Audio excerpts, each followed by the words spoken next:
20واں روزہ جب ختم ہو جا رہا ہے جی اور 21واں شروع ہو رہا ہے، یعنی 20ویں روزے کے اثر سے لے کر 20ویں روزے میں آپ سورج کے غروب ہونے سے پہلے پہلے اپنی مسجد میں اعتکاف کی جگہ پہ، خاتون ہے گھر میں، اور اگر مرد ہے تو مسجد کے اندر جو شرعی مسجد ہے وہاں وہ داخل ہو جائے، اعتکاف کی نیت کر لے، ٹھیک ہے تو وہاں سے اعتکاف اس کا شروع ہو جائے گا. اور جب عید کا چاند نظر آئے گا، چاہے وہ 29 کو نظر آئے یا 30 کو نظر آئے، تو ٹھیک ہے عید کا چاند نظر آنے پہ چونکہ مہینہ ختم ہو جائے گا، اس کا اعتکاف پورا ہو جائے گا. ٹھیک ہے. اور اگر کسی مسجد میں، کسی محلے میں کوئی بھی بندہ بھی اعتکاف کے لیے نہ بیٹھے تو کیا اس حوالے سے ان کا کیا حکم ان پہ لاگو ہوگا؟ یہ جو اعتکاف کا اس کا جو حکم ہے یہ سنت علی الکفایہ ہے. جی یعنی ایسی سنت جو بعض لوگ ادا کر لیں تو باقی لوگوں کی طرف سے بھی ادائیگی ہو جائے گی. ہو جائے گی. تو ٹھیک ہے. پورے محلے کے اندر ایک دو لوگ بیٹھ جائیں تو باقی لوگوں کو بھی سنت چھوڑنے کا جو ہے وہ وبال ان پہ نہیں آئے گا. لیکن اگر کوئی بھی نہیں کرتا تو سب کو سنت کا چھوڑنے والا شمار ہوگا، اور سنت کو چھوڑنے والے پہ ظاہر ہے کہ جو اس کی وعیدیں ہیں اس کے اندر وہ شامل ہو جائیں گے. تو جب اعتکاف کی قسمیں بھی بتائیں، کیا مصنون اعتکاف کے علاوہ واجب اعتکاف بھی ہے یا نفلی اعتکاف بھی ہے؟ یہ بنیادی طور پر اعتکاف کی 3 قسمیں فقہائے کرام نے بیان کی ہے. ایک واجب اعتکاف ہے. جی واجب اعتکاف کا مطلب یہ ہے کہ آپ نے اس کو اپنے اوپر لازم کر لیا. ٹھیک ہے. جیسے کسی نے نظر مان لی نظر مان کہ اگر میرا فلاں کام ہو گیا تو میں اتنے دن کی اعتکاف کروں گا. ٹھیک ہے. تو یہ واجب اعتکاف ہے، اس کو کرنا ضروری ہے. جی. اور دوسری قسم جو اعتکاف کی وہ مسنون اعتکاف کی ہے، جو رمضان کے آخری عشرے میں کیا جاتا ہے، یہ مسنون اعتکاف ہے. ٹھیک. اور تیسری قسم اعتکاف کی وہ نفلی اعتکاف ہے. یعنی آپ تھوڑی دیر کے لیے بھی مسجد میں چلے گئے، آپ نے نیت کر لی کہ میرا اعتکاف ہے، تو وہ تھوڑی دیر کے لیے بھی ہو سکتا ہے، زیادہ دیر کے لیے بھی ہو سکتا ہے، اس کے لیے کوئی ٹائم لمٹ نہیں ہے. باقی جو مسنون اعتکاف ہے اس کی میں نے ٹائم لمٹ بتا دیا کہ وہ آخری عشرہ ہے. جی. اور جو واجب اعتکاف ہے اس میں جیسے اس نے نظر مانی ہوگی، جیسے لازم کیا ہوگا، روزہ بھی کیا ہوگا. ہاں البتہ یہ ہے کہ واجب اعتکاف اور سنت اعتکاف اس کے لیے روزہ شرط ہے، روزہ لازمی ہے. تو ان دونوں کے لیے روزہ شرط ہے، یہ بغیر روزے کے نہیں ہو سکتا. جہاں تک نفلی اعتکاف ہے وہ چند ساعت کے لیے بھی ہو سکتا ہے، چند سیکنڈز کے لیے بھی ہو سکتا ہے، چند منٹ کے لیے بھی ہو سکتا ہے. جتنی دیر تک آپ مسجد میں ہیں تب تک وہ اعتکاف ہوگا، اس کے لیے روزہ شرط نہیں ہے. کہ کیا ہر مسجد میں اعتکاف کر سکتے ہیں یا اس کے لیے بھی کوئی شرائط ہے؟ یہ ذرا فرمائیں کس مسجد میں اعتکاف کر سکتے ہیں؟ جی اعتکاف کے لیے ایسی مسجد ضروری ہے جہاں 5 وقت کی نماز جماعت کے ساتھ ہوتی ہو. جی. کہ جماعت کی، اور اس کا شرعی مسجد ہونا بھی ضروری ہے. یعنی اگر وہ کسی پلازا وغیرہ میں جو پرے روم پرے ہال بنتا ہے، جو مصلی ہے اس میں تو اعتکاف نہیں ہوگا. شرعی مسجد جو باقاعدہ مسجد کے نام پہ وقف ہو جگہ، وہ شرعی مسجد ہوتی ہے، تو وہاں پہ اعتکاف ہوگا. اور اس میں یہ بھی ضروری ہے کہ وہاں 5 وقت کی کم سے کم نماز ہوتی ہے جماعت کے ساتھ. جمعہ نہیں بھی ہوتا ہے پھر بھی وہاں پہ اعتکاف ہو جائے گا، لیکن 5 وقت کی جو نماز ہے جماعت کا وہاں پہ اہتمام ہوتا ہے. اعتکاف کن چیزوں سے ٹوٹ جاتا ہے مفتی صاحب؟ کون سے ایسے کام ہے کہ اگر بندہ وہ کرے گا تو اس کا اعتکاف ٹوٹ جائے گا، مسنون اعتکاف؟ دیکھیں اعتکاف میں یہ سمجھ لیں کہ آپ نے اکثر مسجد کے اندر ہی رہنا ہے، مسجد سے آپ نے نکلنا نہیں. جو بنیادی بات ہے وہ مسجد کے اندر رہنا ہے. بنیادی بات ہے کہ آپ نے اپنا وقت مسجد میں گزارنا ہے بغیر کسی شرعی اور طبی ضرورت کے. آپ نے مسجد سے نہیں نکلنا. اگر آپ بغیر کسی شرعی اور طبی ضرورت کے مسجد سے نکل گئے تو آپ کا اعتکاف فاسد ہو جائے گا. یعنی مسجد سے خروج جو نکلنا، ایگزٹ کرنا، یہ فساد کا سبب ہے. یہ فساد کا سبب ہے. چاہے آپ کو اعتکاف یاد ہو یا یاد نہ ہو، آپ نکل گئے تو اعتکاف ٹوٹ جائے گا. ٹھیک ہے. جو نکلنے کے لیے عوارض ہیں یا جو ضروریات ہیں اس میں جیسے پیشاب پاخانے کی ضرورت ہے، طبی حاجت ہے، طبی حاجت ہے بندے کی کہ اس کے لیے بندہ جاتا ہے. اسی طرح شرعی ضرورتوں میں سے وضو ہے، نماز کے لیے آپ وضو کی تیاری کرتے ہیں، وضو کرتے ہیں، اس کے لیے آپ جا سکتے ہیں. یا اگر اللہ نہ کرے کہ آپ پہ غسل واجب ہو جاتا ہے، ٹھیک ہے، اعتکاف کی حالت میں کوئی احتلام ہو گیا، اس سے غسل واجب ہو گیا، تو اب آپ کو غسل لینے کی ضرورت ہے، آپ باہر جا سکتے ہیں. ٹھیک ہے. اسی طریقے بعض اوقات جیسے کلی وغیرہ کرنا ہے، آپ نے سحری کر لی، ٹھیک ہے نا جی، سحری کر لی، اب آپ نے منہ صاف کرنا ہے، ہاتھ دھونے تو اس کے لیے جلدی سے آپ کلی کر لیں، اس کی گنجائش ہے، آپ باہر جا سکتے. معتکف جو ہے کیا اعتکاف کی حالت میں بات چیت کر سکتا ہے؟ بات چیت کے حوالے سے بعض لوگ بات نہیں کرتے، وہ کہتے جی میرا اعتکاف ہے، تو ایسی کوئی پابندی ہے؟ بعض لوگ تو یہ سمجھتے ہیں کہ اعتکاف میں چپ رہنا عبادت ہے، جی، تو خاموشی کو عبادت سمجھ کے خاموشی اختیار کرنا یہ تو مکروہ ہے. یہ بھی مکروہ ہے، مطلب بات چیت کی اجازت ہے. جب بات چیت کی اجازت ہے، جو ضرورت کی بات چیت ہے، آپ نے کھانا منگوانا ہے، آپ کو کوئی ضرورت کی چیز ہے وہ منگوانی ہے، کسی سے بات کرنی ہے ضروری، وہ کر لیں آپ، پابندی نہیں ہے بات چیت. غیر ضروری باتیں مسجد کے ماحول میں کرنا تو ویسے بھی نہیں کرنی چاہیے. گپ شپ کرنا، کسی کی غیبت کرنے لگ گئے، کسی ادھر ادھر کی سیاسی گفتگو شروع کر دی، تو اس سے آپ کا وقت بھی ضائع ہو رہا ہے اور پھر مسجد کا ماحول بھی خراب ہو سکتا ہے. تو یہ منع ہے باقی جو ضرورت کی بات چیت ہے وہ آپ کر سکتے ہیں. اچھا، ہم نا جب یہ بات کرتے ہیں مسجد سے باہر نکلے تو لوگ عموماً یہ سمجھتے ہیں کہ مسجد کا جو مین گیٹ ہے وہاں سے آپ باہر نکلے، تو کیا اس حوالے سے کوئی شرعی حدود ہے کہ مسجد کا مطلب کیا ہے شرعی مسجد کا؟ ہاں، یعنی اعتکاف کے حوالے سے یہ بات تو ہے کہ جب مسجد سے آپ نکلیں گے تو اعتکاف ٹوٹ جائے گا بغیر ضرورت کہ آپ نکل گئے. جیسے کوئی فون سننے کے لیے نکل گیا. نہیں، لیکن مسجد کا مطلب کیا ہے؟ مسجد کا مطلب یہ ہے کہ جو مسجد کی شرعی حدود ہیں جہاں پہ نماز ہوتی ہے. جی. اب دیکھیں مسجد میں واش روم بھی ہے، اس میں وضو خانہ بھی ہے، اس میں کوئی اسٹور روم بھی ہے، اس میں کوئی اوپن ایریا بھی ہے. وہ مسجد کا حصہ نہیں ہے. مسجد کا حصہ نہیں ہے. مسجد کے سے مراد جو شرعی مسجد ہے جہاں نماز ہوتی ہے.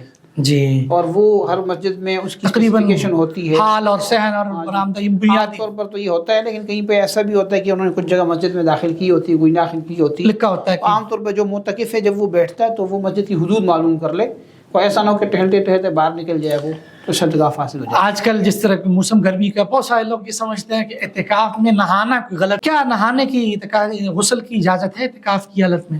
دیکھیں اس بات کو اس طرح سمجھنا چاہیے کہ نہانا تو منع نہیں ہے، نہانے کی پابندی، لیکن نہانے کے لیے آپ کوئی مسجد کے اندر کوئی پراپر انتظام کر لیں. مسجد کی حدود کے اندر بعض مسجد حدود کے اندر بعض مساجد میں دیکھا گیا کہ انہوں نے کوئی ایسا کمرہ سا بنا دیا ہے. جی، ڈسپوزیبل کوئی اس طرح کی جگہ بنا دی ہے نہانے دھونے کے لیے، اس میں پانی مسجد کے اندر نہیں جا رہا، باہر نکل رہا ہے، وقتی ضرورت کے لیے اس کو رکھ لیا انہوں نے.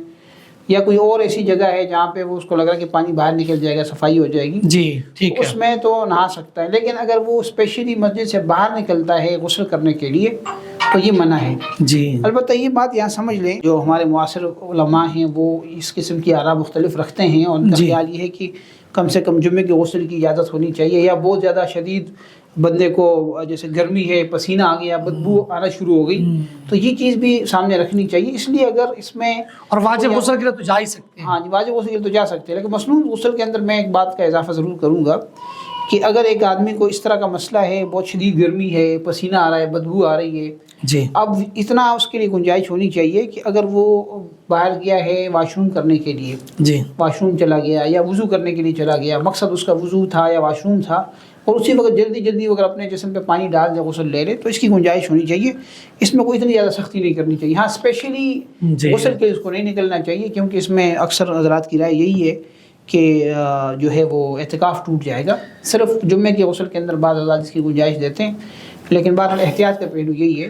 کیا عبادات کرنی چاہیے اعتکاف کے دوران؟ دیکھیں سب سے بڑی بات تو یہ ہے کہ آپ اعتکاف کے اندر جو ہے وہ مسجد میں بیٹھے ہوئے ہیں، یہ خود کی بات کے اندر آپ کی جو جماعت کی نماز ہے وہ تو بالکل ضائع نہیں ہونی چاہیے. ضائع نہیں ہونی چاہیے. نمبر 1، آپ پہلے سے پراپر طریقے سے تیاری کریں. ایسا نہ ہو کہ نماز کا وقت ہے، لوگ باہر سے آ کے شریک ہونے، آپ واش روم میں بیٹھے ہوئے وضو کر رہے ہیں یا کپڑے دھو رہے ہیں، جو بھی مثلا معاملات ہوتے ہیں لوگوں کے لیٹ ہونے کے، جی، تو یہ نہیں ہونا چاہیے.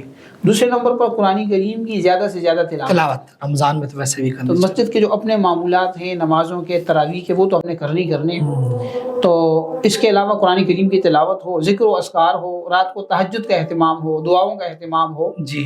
اور اسی طریقے سے پھر اگر وقت بچتا ہے اس میں بندہ کوئی دینی مسائل سیکھے، پڑھائے. جی. اس طرح کی اپنے وقت کو وہ مصروف رکھے مختلف قسم کے اعمال کے اندر، کیونکہ بعض اوقات بندہ ایک ہی عمل کرتا ہے. اور شب قدر کی تلاش بھی ظاہر ہے کہ وہ تو شب قدر کی تلاش تو ظاہر ہے کسی مقصد کے لیے اعتکاف کیا جاتا ہے. تو خاص طور پر جو طاق رہتے ہیں اس میں یہ اہتمام کرے کہ رات کو خوب عبادتیں کرے اور اپنا وقت زیادہ سے زیادہ عبادات کے اندر گزارے. اعتکاف کی حالت میں موبائل استعمال کرنا، کیا اس کی اجازت ہے مفتی صاحب؟ خاص کر جو اینڈرائڈ وغیرہ سوشل میڈیا وغیرہ کا استعمال. دیکھیں اعتکاف کا جو اصل مقصد ہے وہ یہ ہے کہ انسان یکسوئی کے ساتھ لوگوں سے اپنا تعلق توڑ کر مسجد میں بیٹھے اور یکسوئی کے ساتھ عبادت کرے. اب اس میں ظاہر ہے کہ موبائل استعمال کرے گا تو یہ بہت ساری چیزیں موبائل میں فضولیات بھی ہیں. جی ٹھیک ہے. آج کل تو اینڈرائڈ موبائل آپ کھولتے ہیں پھر مسجد کے اندر وہاں تو 100 قسم کی فضولیات آتی ہیں، آ جاتی ہے غیر اختیاری. گانے بجانے بھی آ جاتے ہیں، نامعلوم خواتین بھی آ جاتی ہیں، تو بالکل یہ ناجائز ہوگا مسجد کے ماحول کے اندر. باقی اگر کوئی جیسا کوئی سادہ فون ہے وہ اس نے فون کرنے کے لیے رکھا ہوا ہے تو اول تو اس کو بھی نہ رکھے، اس کی بھی ضرورت نہیں ہے. جی. لیکن بعض اوقات یہ بھی ہوتا ہے کہ کوئی آدمی جیسے اعتکاف میں بیٹھا ہے وہ اکیلے ہے، کوئی اس کو کھانا لانے والا نہیں ہے، بعض اوقات اس کو کسی سے ضروری بات کرنی پڑتی ہے، کھانا منگوانا پڑتا ہے یا گھر والوں کو جگانا پڑتا ہے یا کسی کو کوئی ضروری ہدایت دینی پڑتی ہے، ایسے معاملات ہوتے ہیں. تو اس میں اگر اس نے سادہ فون رکھا ہے اور وہ ضرورت کے مطابق بات کر لے تو اس کی گنجائش ہوگی. البتہ یہ ہے کہ اگر اس سے بچ سکتا ہے تو بچنا چاہیے. جی. اور اعتکاف میں آن لائن اگر کوئی بندہ جاب کرتا ہے، آن لائن پڑھاتا ہے، ملازمت کرتا ہے، آن لائن کوئی سیل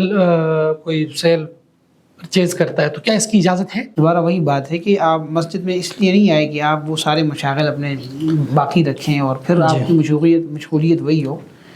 تو اگر یہی کام کرنا ہے تو پھر آپ اعتکاف میں کیوں بیٹھ رہے ہیں؟ مطلب یہ کام مکروہ ہے مفتی صاحب، یہ ناپسندیدہ ہے. ناجائز. البتہ اگر یعنی کوئی آدمی ایسا ہے کہ اس کے روزگار کا ذریعہ ہی وہی ہے، مجبوری ہے، اعتکاف میں بیٹھنا چاہتا ہے، اس کو موقع نہیں مل رہا، اگر وہ بیٹھ جاتا ہے اور آن لائن اس انداز سے کام کر رہا ہے کہ اس میں مسجد کا ماحول نہیں خراب ہو رہا، اس میں کوئی ناجائز کنٹینٹ نہیں آ رہا اور ایک سیف سے طریقے سے وہ کام کر رہا ہے ضرورت کے مطابق، تو اس کی گنجائش ہوگی، حرام نہیں ہوگا. لیکن بہرحال چونکہ اعتکاف کے اصل روحانیت یا اس کا جو مقصد ہے اس کو اچیو کرنا اس چیزوں کے ساتھ عمل ممکن نہیں ہوتا، اس لیے ان سے بچنا چاہیے. بہت سارے لوگ یہ بھی پوچھتے ہیں اعتکاف کے دوران کوئی سگریٹ وغیرہ پینا، کیا اس کی اجازت ہے؟ دیکھیں مسجد کے اندر تو سگریٹ پینا جائز نہیں ہے.